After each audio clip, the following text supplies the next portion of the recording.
皆さんこんにちは、五戸美希です。今日のテーマは自己紹介です。例えば会社の懇親会があります。順番に自己紹介をすることになりました。どこまで何を話していいのかわからないですとか、あとは異業種交流会です。自己紹介で自分をアピールしたいけれどもちょっとうまくいかなかったとか、こういったご相談いただきますね。これ会社の営業だったりフリーランスにとっては自己紹介ってすごく大事ですけれども、自分のことを話すだけなのにやたら難しいのが自己紹介なんですよね。ということで今日は自己紹介をテーマにお届けしていきます。で、私トークの要素を内容、話し方、声、メンタル、見た目、コミュニケーション、この6つに分けてお伝えしておりまして、今日は見た目、声、内容、この3つのポイントで自己紹介お伝えしていきます。スピーチトレーニング。自己紹介のポイントその1、見た目。見せ方、見え方の話ですね。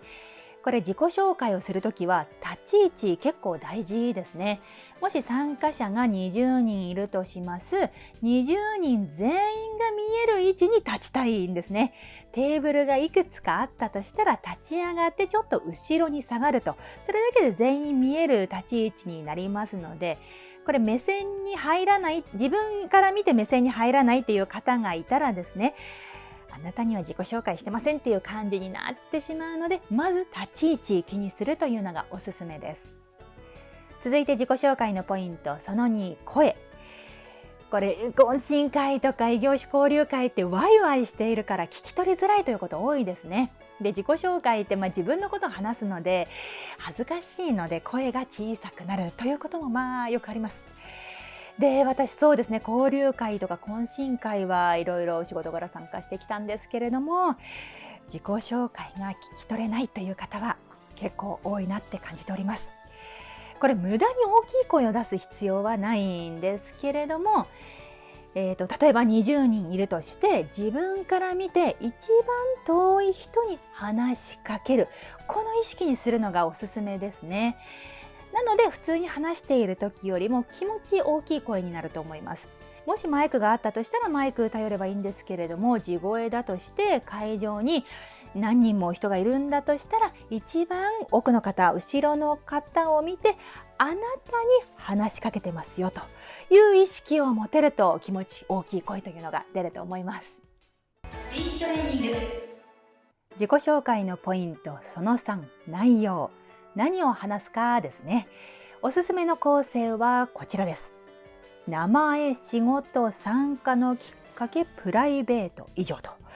いうのがおすすめで、一つずつお伝えしますと、まず名前ですね。これ名前が聞き取れないという方は結構見かけるは見かけますね。で、私みたいに珍しい名字だったら名字の話、漢字を補足するというのもいいですし、佐藤さんとか鈴木さんだったら下の名前、みきちゃんって呼ばれてますとか、そういった一言足すというのもいいですね。そして仕事ですね。これ会社の懇親会で別の部署の方もいるということだったら、自分はどこの部署で何を担当しているのか簡単にお伝えすると。で、フリーランスの方だといろんなことしている方多いですよね。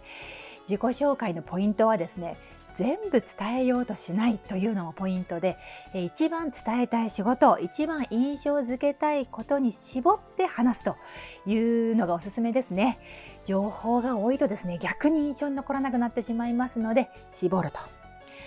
それから参加のきっかけ、これどなたかの紹介で参加したとかあればそのことですね。特になければ飛ばして、最後にプライベート。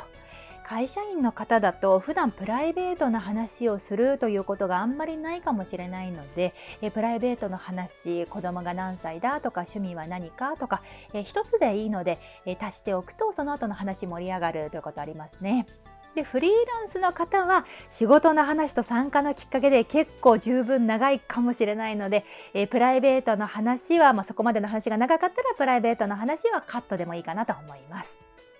スピーチトレーニング。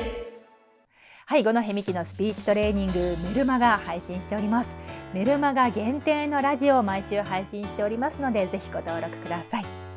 オンラインサロンでは毎週 Zoom でグループレッスンを行っています。個別のレッスン、それから動画教材もありますので、詳しくはプラン一覧をご覧ください。最後までご覧いただきましてありがとうございました。